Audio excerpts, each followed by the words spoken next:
102 নম্বরে ফোন দিছি, ফায়ার সার্ভিসের হেডকোয়ার্টার ধরছে। এরা বলছে যে কোন এরিয়া, টঙ্গী এরিয়ায় এরশাদনগর 3 নম্বর ব্লক টিএস স্কুলের সাথে পাশে আগুন লেগে পুড়ে যেতেছে, আপনার তাড়াতাড়ি আসেন।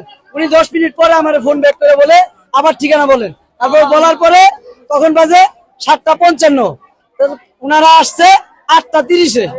ওনারা 8:30-এ আসছে আগুন নিবানোর পরে। এলাকার জনগণ ঘরের পানি, খাবার পানি যা আছে ড্রেনের পানি দিয়া আগুন নিবাইছে। তারপরে ফায়ার সার্ভিসের গাড়ি আসছে। সবকিছু শেষ, ঠিক আছে। আমাদের ঘরের সবকিছু শেষ, দোকান বাড়ির সাথে দোকান, আমার দোকান আমি এটা চালাই, ঠিক আছে। দোকানের মাল সামানা অনেক কিছু ক্ষয়ক্ষতি হয়েছে, অনেক কিছু নিতে পারছি, অনেক কিছু নিতে পারিনি, পুড়ে গেছে, ঠিক আছে। এখন ঘরে তো সবকিছুই বাদ, ঠিক আছে। এখন এটা পাশের বাড়ি 5-6টা বাড়ি একসাথে অনেক ক্ষয়ক্ষতি হয়েছে, দোকানপাট বাড়ি অনেক ক্ষয়ক্ষতি হয়েছে, আমাদের সবকিছু শেষ। খেলা অবস্থায় দেখি আগুন লাগছে, মসজিদে মাইকিং ছিল, এলাকাবাসী ফায়ার সার্ভিসকে ফোন দিয়েছে, ফায়ার সার্ভিস গাফলতিতে আসি অবস্থা। আমরা এলাকার জনগণ যেভাবে ঝাঁপা পড়ছি, আর আগুন লাগার সাথে সাথে একসাথে 4টা রুম ছড়ায় গেছে।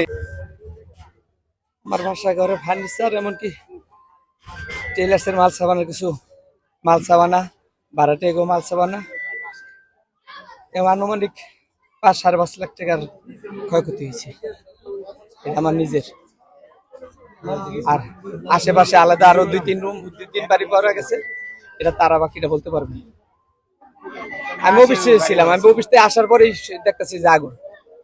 আসলে জিনিসটা হচ্ছে যখন ফোন দিছে তার থেকে সে যতটুকু প্রাপ্তি আশা করছে, মানে ফায়ার সার্ভিসের থেকে আমরা এটা পাই নাই। আর আমাদের যে এলাকা, আমাদের এলাকাটা সবসময় অবহেলিত। আর কথা হচ্ছে যে আমাদের মেইন রোড সংলগ্ন যে রাস্তাগুলা, আর এই যে রাস্তাগুলো, এই রাস্তাগুলো মানুষ যেভাবে ব্যবহারের যোগ্য, এটা আসলে কোনোভাবেই না। আর এই যে আগুন লাগলে একটা বাড়ির সাথে একটা বাড়ি যে মানে এখনো সংলগ্ন ভাবে থাকে, আমরা কোনোভাবেই আমরা এটা পাচ্ছি না। হ্যাঁ, আর দ্বিতীয় কথা হচ্ছে আজকে এলাকাবাসী যে পরিচয়টা দিছে যে এরশাদনগরবাসী সবাই একসাথে মানে থাকার মতো একটা পরিবেশ যা আছে, এটা তারা প্রমাণ দিছে। এখানে যুবক ছেলেরা আছে, এখানে মুরব্বীরা আছে, কেউ একটা মগ যদি হাতে থেকে থাকে, তাদের হাতে যদি একটা বালতি থেকে থাকে, একটা জগ থেকে থাকে, তারা এটা দিয়ে এই পানি দিয়ে আগুন নিবানোর চেষ্টা করছে। এটা আল্লাহর কাছে লাখ লাখ শুকরিয়া, আল্লাহর রহমতে যে বেশি ক্ষয়ক্ষতি হয় নাই, কোনো মানুষের ক্ষয়ক্ষতি হয় নাই। কিন্তু পরবর্তীতে আমরা ফায়ার সার্ভিসের কাছে আশা করবো যে যেভাবে হোক যে আমরা এটা যেন ভালোভাবে আমরা সার্ভিসটা যেন পাই, এরশাদনগরবাসী যেন অবহেলিত না থাকে।